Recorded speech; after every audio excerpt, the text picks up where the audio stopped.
morning children. Today let us start our class by explaining the properties and the method of preparation of ammonia. Ammonia is one of the most important compound of nitrogen. Generally, ammonia is present in small quantities in soil and it is generally produced by the decomposition of organic matter which contains, that is for example urea, that is it is produced in soil by the decomposition of urea. That is, urea first reacts with water, results in the formation of ammonium carbonate. Ammonium carbonate decomposes and will give you ammonia, carbon dioxide and water. This is how it is present in soil. That is, it is produced by the decomposition of nitrogenous organic matter, that is urea. Urea plus water gives ammonium carbonate, which decomposes and produces ammonia. On small scale, ammonia can be produced by the reaction between ammonium chloride and calcium hydroxide. Ammonium chloride reacts with calcium hydroxide, produces ammonia, water and calcium chloride. Or it can also be produced by the reaction between ammonium sulfate and sodium hydroxide. These two react each other, results in the formation of ammonia, water and sodium sulfate. So on small scale, ammonia is produced by the reaction between ammonium chloride and calcium hydroxide or ammonium sulfate and sodium hydroxide. Ammonia can be manufactured by a process termed as Haber process. The method for the manufacture of ammonia is termed as Haber process. In this process, nitrogen combines with hydrogen in the ratio 1:3 and produces ammonia. According to Le Chatelier's principle, in this process, the reaction takes place at a temperature of about 773 Kelvin, 200 atmospheric pressure, in presence of iron oxide as the catalyst, along with small amount of potassium oxide or aluminium oxide and molybdenum as the promoter. These are the conditions needed for the production of ammonia, or to get maximum yield of ammonia, we should provide conditions like 773 Kelvin as the temperature, 200 atmospheric pressure as the pressure, iron oxide as the catalyst and molybdenum as the promoter. That is, according to Le Chatelier's principle, high pressure is a must to get maximum yield of ammonia. Is it clear? These are the different methods for the method of preparation of ammonia. Now let us consider the properties of ammonia. Ammonia is a colorless gas with pungent smell. It is a colorless gas with pungent smell. It is highly soluble in water. If you just consider the structure of ammonia, ammonia possesses a pyramidal structure with a lone pair of electrons on the central atom. Ammonia possesses a pyramidal structure with a lone pair of electrons on the central atom. Due to the difference in electronegativity between nitrogen and hydrogen atom, you can see the presence of hydrogen bond in ammonia. That is why ammonia generally possesses high melting and boiling point. It is due to the presence of hydrogen bond. Ammonia is highly soluble in water. Ammonia dissolves in water and results in the formation of ammonium hydroxide.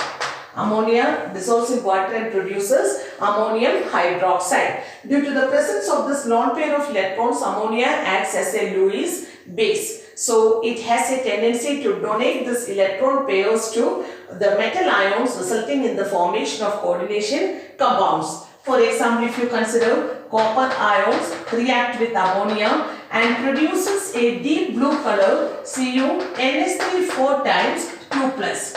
This has a deep blue color. At the same time, silver ions combines with the Cl- and produces AgCl. Ammonia reacts with AgCl and produces AgNH3 twice Cl. This is colorless in nature. This reaction shows that ammonia has a tendency to donate electron pair to the metal ion and it results in the formation of coordination compounds. Ammonia has a tendency to precipitate metal ions, metal salts as hydroxides. For example, if you consider zinc sulfate react with ammonium hydroxide and produces zinc hydroxide, that is a white precipitate, and you will be getting ammonium sulfate. zinc hydroxide exists as white PPT. At the same time, ferric chloride reacts with ammonium hydroxide and you will be getting ferric oxide, reddish brown precipitate of ferric oxide, plus you will get ammonium chloride. This is reddish brown PPT. Is it clear? That is about the chemical properties of ammonia. If you just consider the uses of ammonia, we can see that ammonia is generally used for the production of nitrogenous fertilizers like urea, ammonium sulfate, ammonium phosphate, etc. Ammonia is used as a refrigerant as well as it is used for the manufacture of nitric acid. Okay children, in next class we will study about nitric acid. Thank you. Let us study about nitric acid, its method of preparation and properties. Generally, nitric acid can be prepared in lab by the reaction between sodium nitrate and sulfuric acid. This to react each other results in the formation of HNO3 and NaHSO4. Is it clear? This is the lab method for the preparation of nitric acid by the reaction between sodium nitrate and sulfuric acid. And as the method of manufacture, we can manufacture nitric acid by using Allspice method, Allspice process. In this case, ammonia is treated with oxygen in presence of platinum or RH as the catalyst at about 900 Kelvin, at about 500 Kelvin and 9 atmospheric pressure results in the formation of nitric oxide and water. This nitric oxide undergoes oxidation and results in the formation of nitrogen dioxide. Nitrogen dioxide dissolved in water and produces nitric acid and NO. This NO can be recycled and nitric acid can be concentrated up to 68% by distillation, and further it can be concentrated up to 98% by treating it with concentrated sulfuric acid. Is it clear children? In Allspice process, ammonia is first treated with oxygen, produces nitric oxide. Nitric oxide reacts with oxygen and produces nitrogen dioxide. Nitrogen dioxide dissolves in water and results in the formation of nitric acid. Is it clear? So let us consider the properties now. Now, nitric acid is a colorless liquid. It is a colorless liquid and in the solid state it possesses a planar structure. In the solid state, nitric acid possesses a planar structure. Okay, it's a planar structure. Nitric acid, when it dissolves in water, if you just consider nitric acid, when dissolves in water, it produces hydronium ion and nitrate radical. Here the value of dissociation constant is very high, so which shows that nitric acid is a strong mineral acid. Is it clear children? Due to the value, that is the value of Ka is very large, that is why it is considered as a strong mineral acid. And if you consider the properties, we can see that nitric acid is a good oxidizing agent. It oxidizes metals as well as non-metals. But generally, it does not react with the noble metals like gold and platinum. For example, if you consider copper, when reacts with the dilute HNO3, it produces copper nitrate plus NO plus H2O. When copper reacts with concentrated HNO3, copper reacts with the concentrated HNO3 and produces copper nitrate plus NO2 plus H2O. The same way we can see that even zinc reacts with dilute HNO3, produces zinc nitrate, N2O and water, and with concentrated HNO3, zinc when reacts with concentrated HNO3, it produces zinc nitrate, NO2 and water. So like this we can say that it reacts with almost all the metals other than noble metals. In addition to noble metals like gold and platinum, the metals like chromium and aluminium also doesn't react with the HNO3 due to the presence of a passive oxide layer on its surface.